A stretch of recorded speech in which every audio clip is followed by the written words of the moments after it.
it's a collection of essays, y'all. So, there's that. That's all I got. That was a struggle, Okay, bro. then. Hey, let's set. It's Jasmine. Hey, Lit Set. It's Nikea. And this is Black Girl Lit, The podcast. We're a podcast now, guys. where Black girls are lit We get lit. and we read lit. This is Black Girl Lit, the podcast.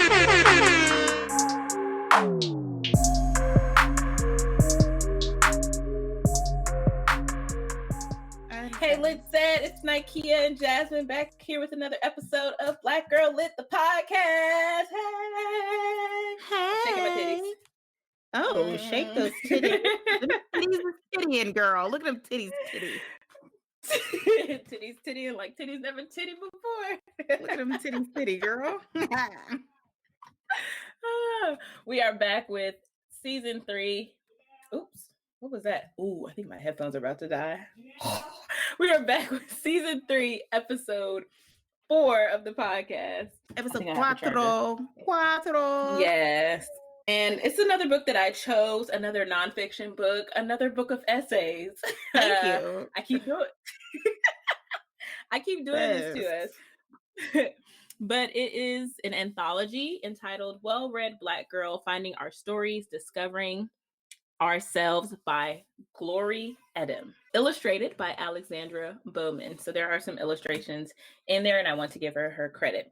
But before we get into this book, we started a new thing. We do a little check-in to see how everything's going. So Jasmine, how's life, sis? What's been going on? Well, I'm blessed. I'm alive. I'm here on God's green earth. I am sipping some rosé. So by those standards, things are good. In all actuality, today was just a bad day for sis.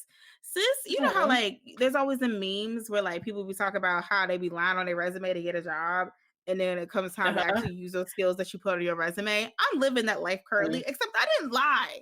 I told the truth. Man, and I thought I was good at Excel, and I realized I'm not good at Excel. I have no clue how to work Excel. So I'm doing pivot tables, also looking up Google. How do I do this stuff? So today was just a stressful day because it came to realization, and this job is exposing my weaknesses and areas that I'm just not strong in. And I'm just doubting myself, ooh, maybe I need to get a whole new job. Maybe this ain't the job for sis. But, aside from that, I'm doing okay. I'm not going to work out today. I've decided that that's completely random and unnecessary to this, but I just made that decision in this moment that I just don't feel like it. I'm gonna make dinner and that's gonna be it. So, how make about that executive decision for yourself, girl. Self-care. Right, self-care. I'm not working out. Well, I am. I'm doing pretty good. Good. A lot has happened since the last podcast. And I know every time I come up here, I feel like I have negative news, but that's just been my life during this quarantine. But my grandmother did pass away almost 2 weeks ago, actively looking for a therapist to talk to. Cause I told y'all before, this social distancing has been a lot, but thankfully I have a good friend who cares about me. And she sent me a journal and an adult coloring book. And she's actually half of this podcast. And I thought that was just really sweet. And Jazz has been on me, if you need anything, let me know. If you need to find a therapist, I support you and whatever you decide to do, blah, blah, blah, blah. So just want to say thank you to Jasmine for that. So yeah, I'm just, Molly out with here. Okay. I'm just saying. No Molly. No, Molly is trash this season. Anyway, just go ahead, continue. Sorry. Right. But yeah, I just appreciate that. And, I've been coping and dealing. And yesterday was Mother's Day. So I got a weighted blanket and that's changed my life. I want everyone to know about my weighted blanket. So far, I've taken 2 naps with that thing. It feels like a hug from Jesus. It feels like I told people, it feels like when you drink and you get just drunk enough to where you sleep so good, or when you get high and you fall asleep. not that I've ever been high before, but I've heard. It just feels so good. And I felt like I was asleep for hours, but only 30 minutes. So that's helping me cope a little bit. But I am actively looking for a therapist because, I know I need to talk to somebody about dealing with grief, because I've never dealt with grief this close to home. And it's been a long time since anybody in my family this close to me has passed away. And I think it's just extra hard because of the times that we're living in. I can't be around my family and stuff like that. So, I have bouts of crying. I cried this morning because it's kind of funny, but my daughter Harper was getting her dress and she was singing these high soprano notes, and my grandma used to sing like these high soprano notes and she sounded like her, and I just started laughing and crying when she was doing it. I was like, oh man. So just little stuff kind of just triggers memories and makes me cry, but I'm just accepting all the feelings so I can kind of get through it and not be all bottled up. Yes, But that's yeah, good. I'm good though, y'all. I'm good.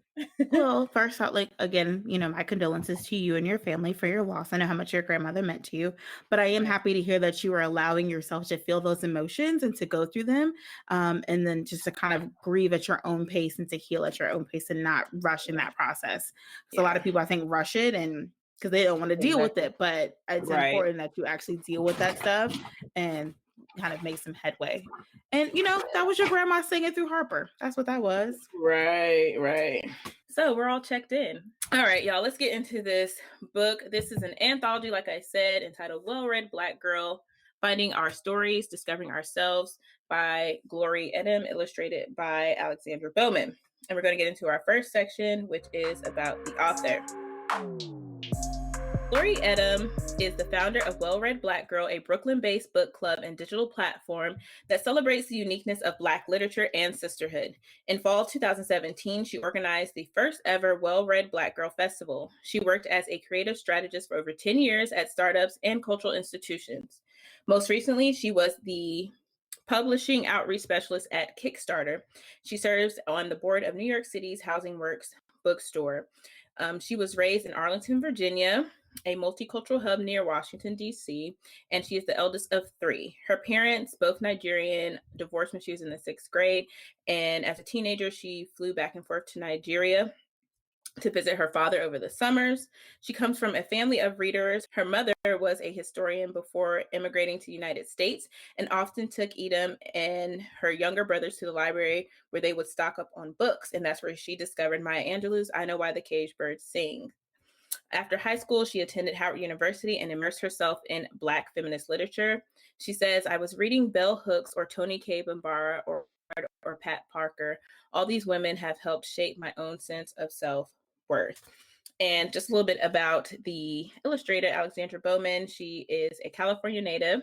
She is an illustrator, designer, muralist, and cat lover that lives in Oakland. She graduated her BFA from the School of the Art Institute of Chicago. Some of her clients include New York Times, Pop-Up Magazine, and Food 52. Her art practices focuses on ways to celebrate diversity and authentic female experiences. Through easily accessible mediums or public art, her goal is to start a dialogue about the importance of representation and being seen in a world where some feel invisible. She tends to illustrate topics dealing with race, culture, gender, inclusivity, and relationships. Visually, her work uses scale as a metaphor for the importance of untold stories and is a dynamic balance of graphic and painterly elements. So that's about the author and the illustrator. I like that this kind of started as like a book club, or that, it was a combination of a book club. I think that's an awesome idea. Yes, this gives me hope for Black Girl Lit. Yes, we lit, y'all. Yes, it inspires me. Right. I'm like, oh, she did an event with this book club that she just started off in Brooklyn. So, Black Girl Lit has places to go and grow. Mm-hmm. Go and grow. Ooh, Jazz. Okay, she about to flourish and thrive in our next segment. Why you look so confused?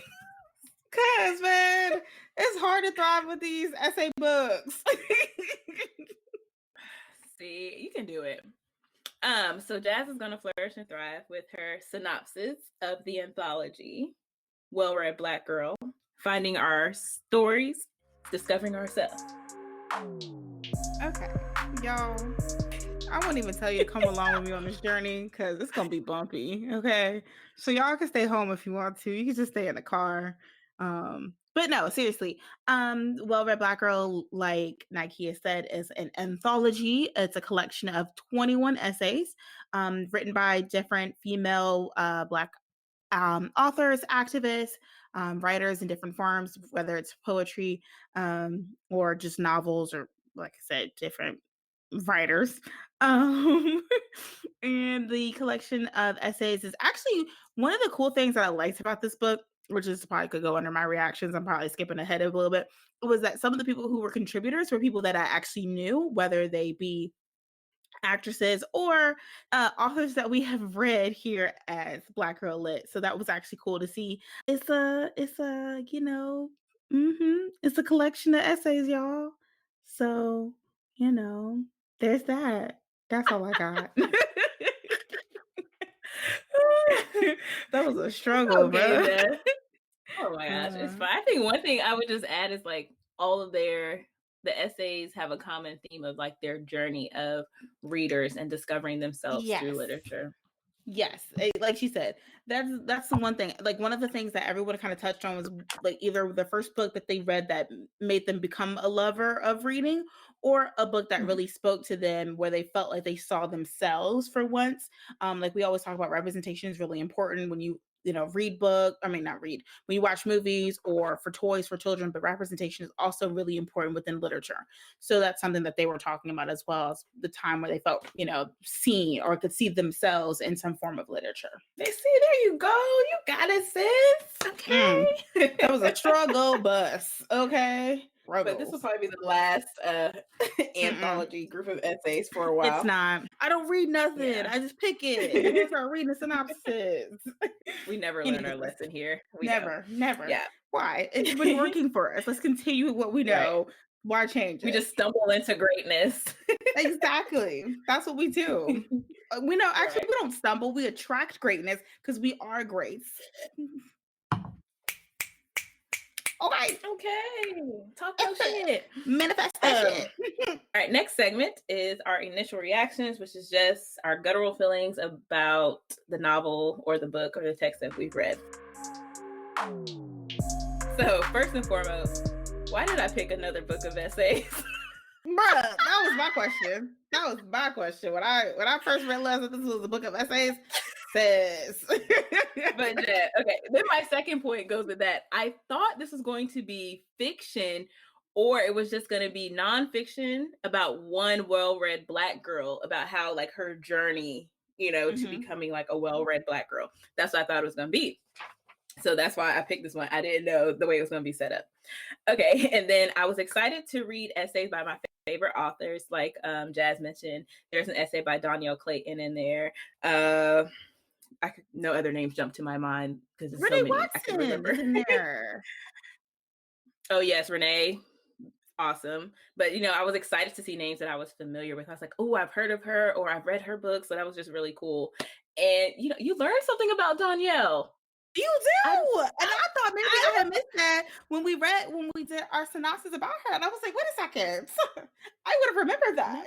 No. This book made me want to go back to school, and I've been out of the classroom for too long. Like I want to go back and get my PhD and be immersed in like English and literature and reading. It also made me feel like I'm not doing enough to make Harper fall in love with reading like I am. I feel like so many of the stories are like, yes, my parent was a professor and I read Toni Morrison at the age of 8. And I was like, bruh, like I'm not doing enough. Like I feel bad, but I had to remind myself, I'm being an example. I'm reading, but I just feel like I'm not doing enough to like make her fall in love with reading because I want her to be a nerd.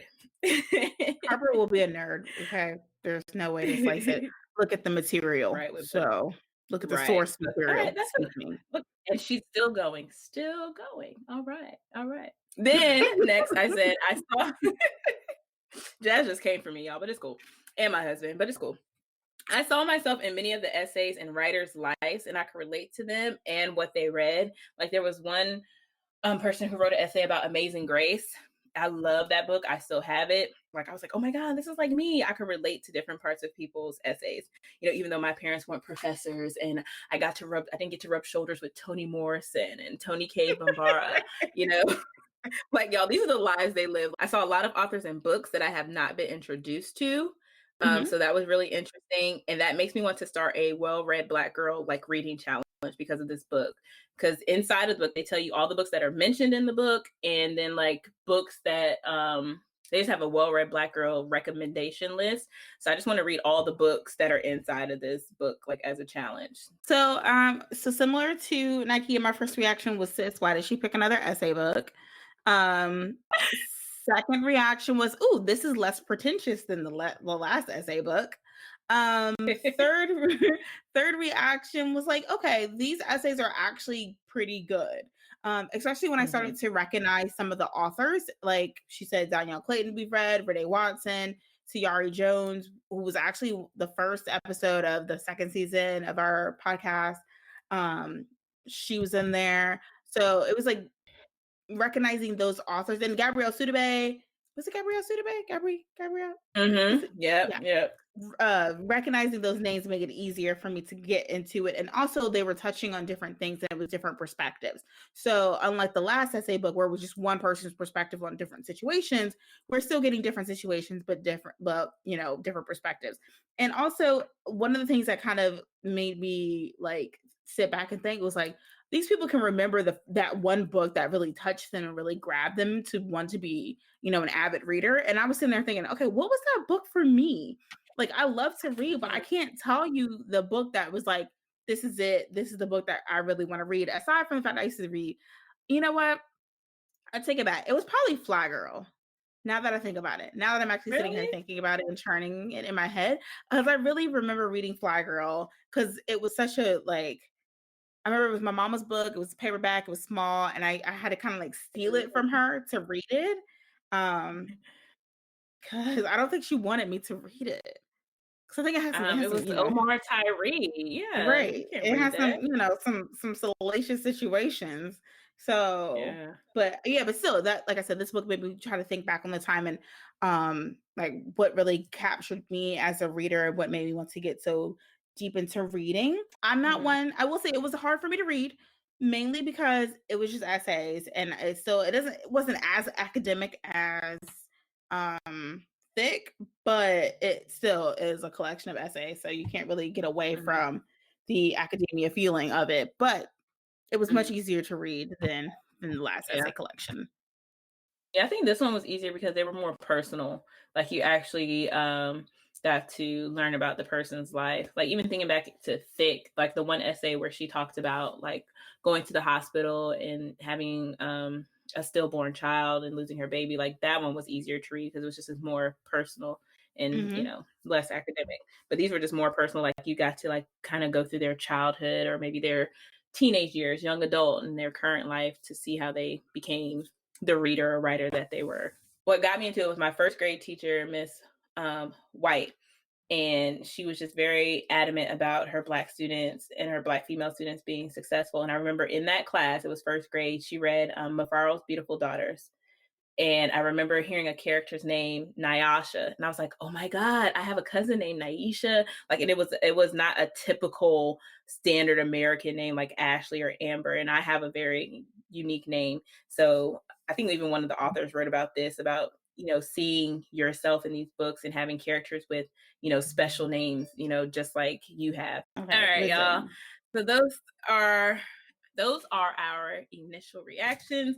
And now we're going to get into our next segment where we discuss major themes and topics. And it's kind of hard because it's different essays, but they do have like a universal theme or connecting theme.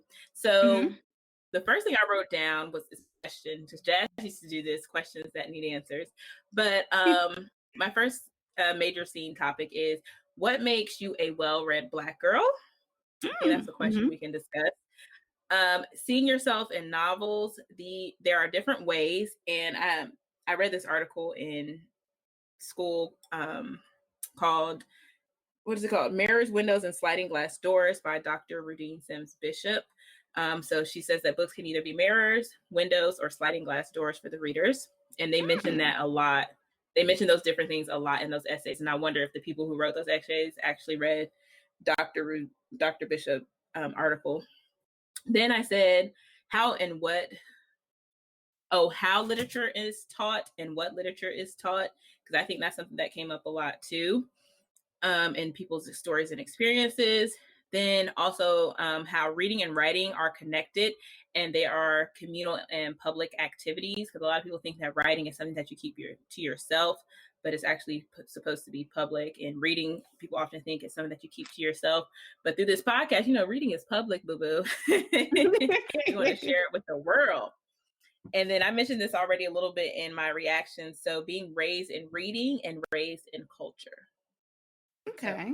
So, what you got? So I didn't have any major scenes, obviously.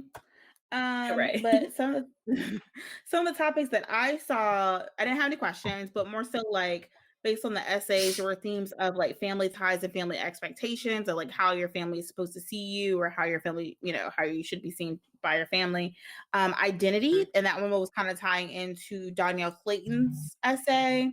Also some themes a little bit of like, I guess I want to say guilt a little bit about like your life and where it's going and stuff. But this is not a theme or a topic. But I think it's a quote, and I wrote it down because I didn't highlight it because I was a bit old school while I was reading today. I was actually writing. And I think it was Danielle's essay where she said that reading was a vehicle for self-exploration when real life wasn't safe. And I like that. And then something similar ties into what you were saying about how reading is either a mirror, a window, or a sliding glass door. And I think that was something good. And then also I wrote down that it talks about when did you first see yourself in literature, which is something that I mentioned in the reactions. And you can kind of like think about the first time that you saw yourself. And that's something that they all kind of talked about throughout their essays. Start with the question of what makes you a well-read Black girl, Jazmine? What do you think makes First one of all, a well-read? You got to be a Black girl. So that's number one. Got to be a Black girl. You gotta read. You gotta read. But I think what makes you well read is, I think, kind of comes down to your diversity of like literature or diversity of like your reading catalog. I don't think you can call yourself well read if you only read one specific genre. And even though I give Nikea crap about it, she forces me outside of my comfort zone within reading genres, because generally sometimes I do fall back. Everyone kind of falls into their comfort zone of reading and where they're comfortable. Like Nikea likes YA. I like reading urban fiction sometimes, or chick lit type literature. But in order for you to be truly well read, you have to step outside of that and read out different things. So thanks to Nikea, I have read some science fiction with Kindred. I've read a bunch of YA. I'm reading some collection of essays. Read fantasy. Read some fantasy. Yeah, read some fantasy YA. Not just fantasy, but some fantasy YA. So, but I think in order for you to can truly call yourself well read, you have to step outside of, what you normally read. Also, you have to step outside your normal authors. And that may be, reading other people, different genders, different races, and stepping outside of that and actually reading that. And then also, I think sharing that knowledge of what you read or sharing those books with other people, I think also helps to kind of make you a well-read Black girl. But the main thing is you got to be a Black girl, or not even or. You just got to be a Black girl. So. I agree with what you said, Jazz. I will also add to that. When I first see like well read, I automatically think that you have to read everything. But by the time that I finished reading this novel, for me, well-read Black girl meant that I'm well-read in the sphere of African American literature, just in the context of this book. Even though some of the essay writers, they did read, Ronald Dahl, he's not Black and he's not a woman. So, but I just think being well-read in that sphere, because there are so many African American writers, and I felt so bad that I didn't hear about some of them that were in this novel, but I'm like, is that my fault?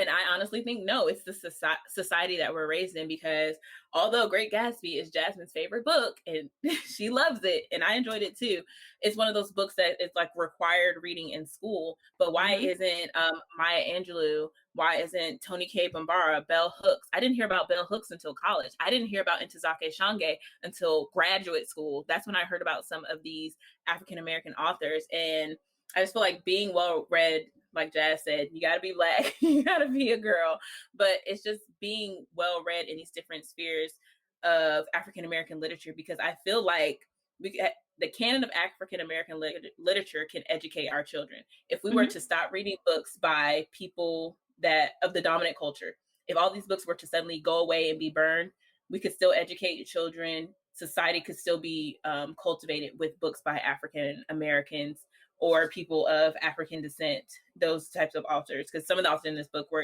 families were from Africa or whatever. But I feel like the world would still be cultured, if not more cultured, if we didn't have all of these books by, white authors, male or female, or however they identify. And I also think that being well-read means not just reading, but also just, diving into the books. And that's why I appreciate this podcast, because we read for pleasure, but this gives us an opportunity to really like peel back the layers and really understand what we are reading, whether it's fiction, whether it is, urban fiction, what people call lowbrow text or whatever, but all of that makes Black women who we are. That's good. Your explanation's way better than mine. Dang. I bounced off of yours, okay? I piggybacked, okay? You don't have to try to make me feel better, sis. Okay. That's okay. All I did was piggyback. All right, what's one of your major scenes or topics, or what is one of your topics you want to discuss? I just gave you all my topics. But I'm saying, which one you want to discuss? We're probably not going to be able to discuss them all. The one I want to discuss is identity, because Danielle Clayton's essay was my favorite. I know I keep talking about Danielle, but the tea that she spilled also, I liked it. I felt like it was honest, and it makes you kind of like look at yourself, not saying her situation is my situation, but in general, it makes you just kind of look at yourself and like, where are some areas that I, may not have been perceptive of or realize, but reading a book may have helped me understand a little bit better or something like that. Right. And I just felt like, which is open and honest. Yeah. Go ahead. Yeah, I think to go along with identity, there was a quote. I think this is the first essay from Glory, and it says, "Reading highlights the intersection of narrative and self-image to create compelling explorations of identity. Reading allows us to witness ourselves. Reading," oh, sorry, I need to put my glasses back on. I thought I could see.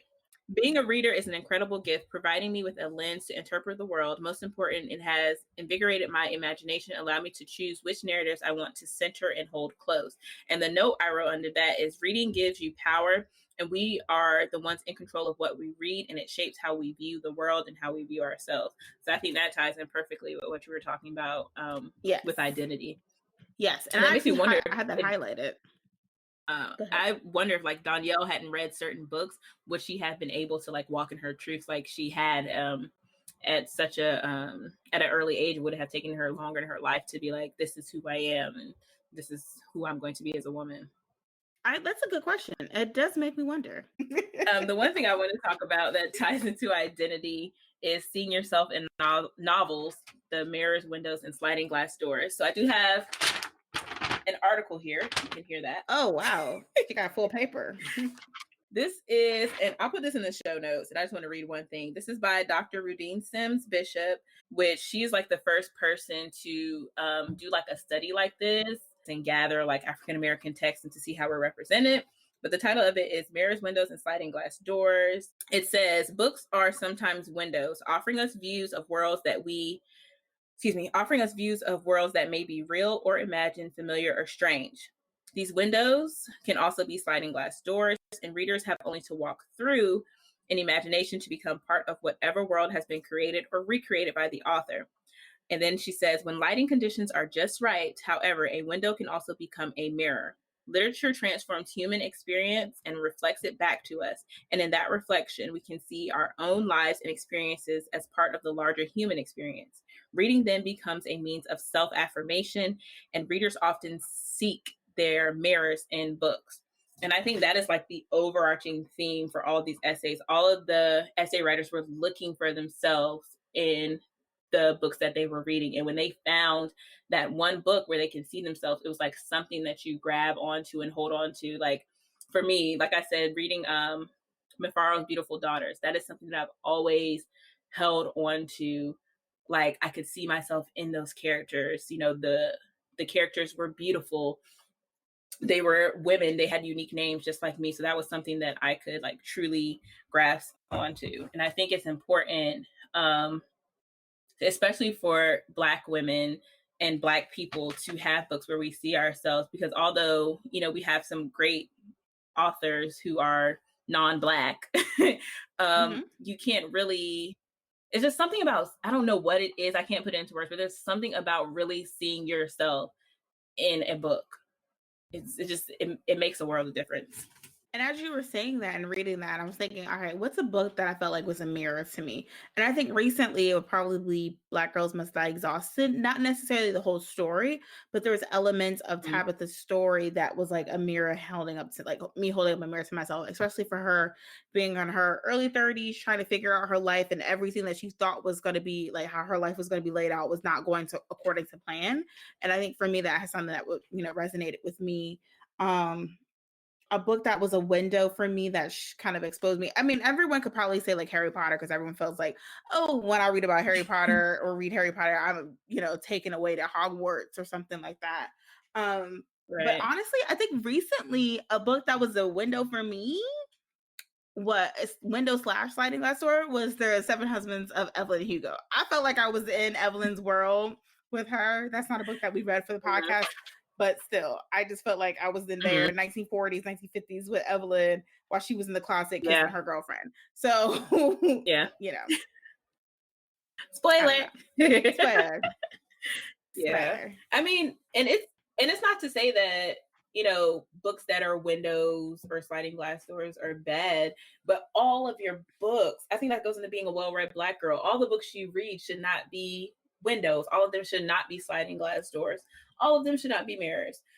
You have to have, you know, a balance. And the last quote I'm gonna read from this essay, it's only 2 sentences or 1 sentence. It says, when children cannot find themselves reflected in books they read, or when the images they see are distorted, negative, or laughable, they learn a powerful lesson about how they are devalued in the society of which they are a part. Drop the mic on them. That's deep. That's real. And that's what I was doing my study on when I was in grad school. Like the representations of ourselves or that children see in literature is important, because when African Americans first started writing literature, you know, it was a lot of slave narratives, and then it was a lot of you know, like Black Sambo, and, you know, a lot of demeaning roles. And you know, how you see yourself in literature is how you think society views you, and that begins to shape how you view yourselves and how you move throughout the world. So it's very important. Like this book, Well-Read Black Girl, and this podcast, Black Girl Lit, is important for me and for all Black women, like how we see ourselves, and people of color, how we view ourselves in society. Representation matters. And it's got me thinking about how we, like Hollywood, which is a show, which is not related to reading at all. But within the show, they were talking about representation and how it's really important. And imagine if, like Nikea said, what if our books had started off or told a story of us in positions of power earlier in our lives than, you know, now? What would literature look like? Or what if, you know, all the children weren't told that they needed to read The Great Gatsby in school, but told that they were going to read The Bluest Eye by Toni Morrison instead?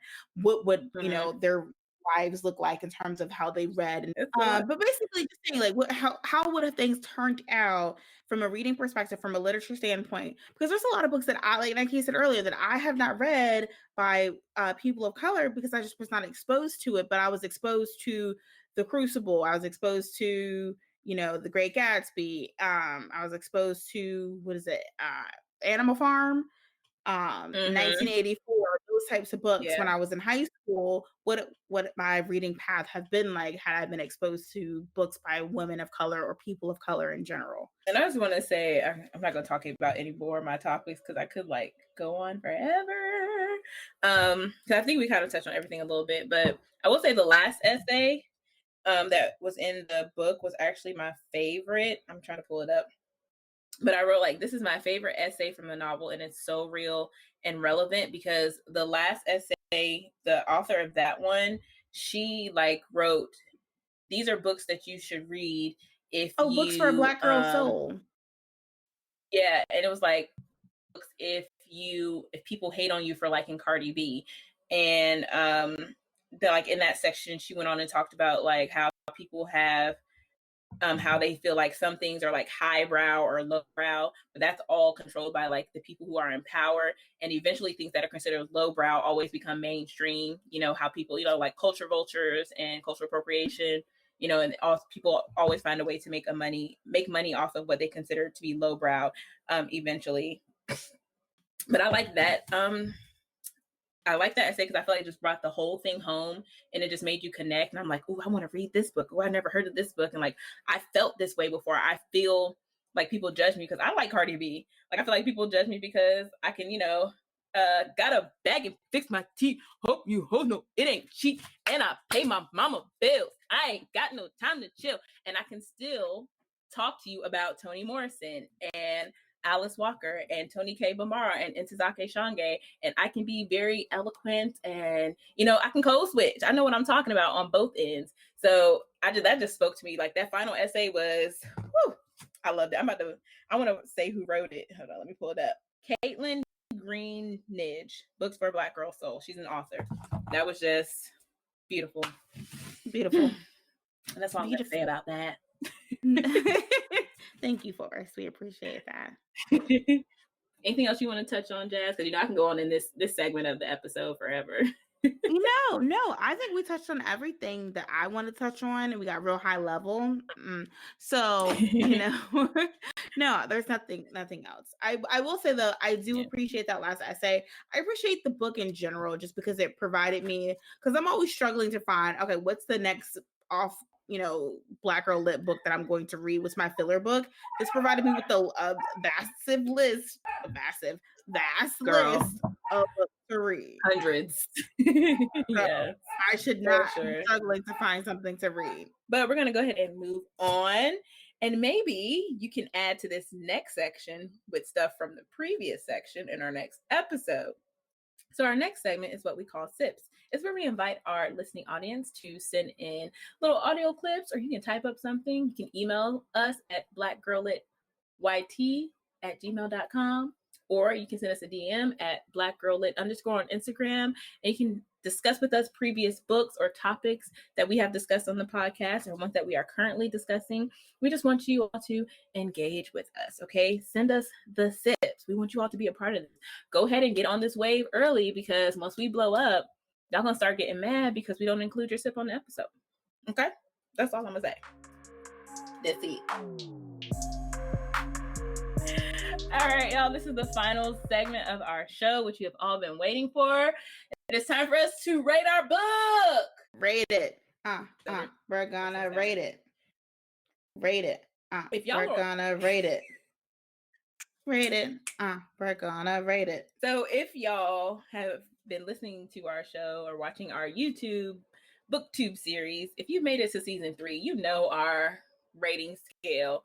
You know that we have one flame emoji, which is sober, which nobody wants to be sober if you're going to a party, and this is a Black girl lit party. Nobody wants to be sober, right? And then we have 2 flame emojis, which is buzz. We got y'all feeling good, feeling right. You can still make your way home. Then we have 3 flame emojis, which is tipsy, which means you absolutely need to call a Uber, get a designated driver or something.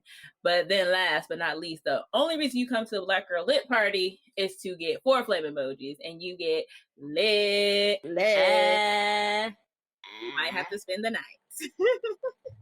Sleep on the couch. So, right. Since this is my book, I guess I'll go first. Okay. My rating. I was uncertain But I was like, girl, you know what you're going to rate this book. I'm going my first good old reaction, and I gave this book a lit. This is the first lit I have given this season. And I didn't want to be like, oh, we haven't had a lit in a while, so I'm going to give it a lit. But I'm giving it a lit because it all came together for me at the end with that last essay. And then the fact that these were personal essays and I could see a little bit of myself in each writer's story and connect with them. And also this book, like, it inspired me to want to be a better, well-read Black girl and be a better example for my daughter so that she can be a well-read Black girl. And it also gave me hope for what can and will happen for Black Girl Lit, because I just feel well-read Black girls started off in the same manner in which we're starting, and now they have a whole digital platform and a festival and a book. So I'm excited. Yeah. So it's lit. It's lit. Okay. So. No, just kidding. So when I first started reading the book and I saw it was a whole bunch of essays, and I was like, there's not much hope for this book. To be honest with you, I was struggling. But as I started to read the essays, started to understand them, started to just open up my mind a little bit more to receive this information in a different way than I'm used to getting it in terms of reading books. I'm not used to reading essay books. I'm used to reading novels or maybe a nonfiction here or there. Once I kind of expanded my mind a little bit more, and once I realized it wasn't as pretentious as the last essay book, no shade, I'm just saying. I will say, and then also because of the recommendations that the book provided, and just the insight, I will also give this book a lit. So this book is double lit. So pew is lit. Yeah, I think it's a great book. I think it's really different. It provides a different insight, a different perspective. It's really inspiring, to be honest with you. It makes you want to go be a better reader, or go read more and become well read. So I give it a lit. Fantastic choice, Nikea. Good job, sis. Yay. I can't give you too much slack on this one because you did good. Okay. I'm proud of myself. You know, when we get those deep books, you know, not just our typical fiction, you know, could be a hit or miss. But it's our first lit book this season. Double lit. Yes. Double lit. Yeah, but that's it for this book, y'all. You want to find out more, go ahead and read the book. Send us some sips. Let us know what you think.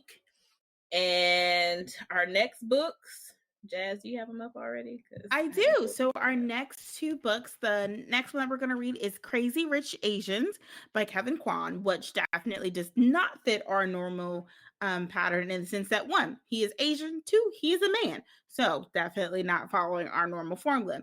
And our book following that is My Sister, the Serial Killer by, I think it's Aiyken Braithwaite. I was going to say, those are our next books, so definitely read along with us.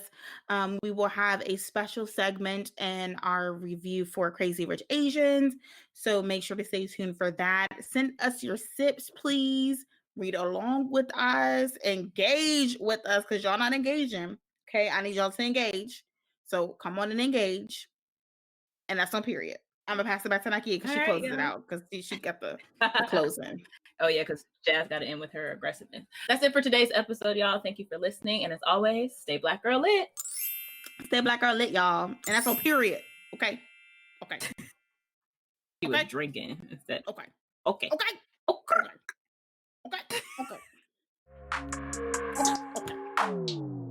That's it for today's show. Thank you so much for listening. Be sure to subscribe, rate, and review on iTunes. Leave us a 5-star rating and a top-notch review to get us to the top review page on iTunes. And be sure to follow us and listen on SoundCloud.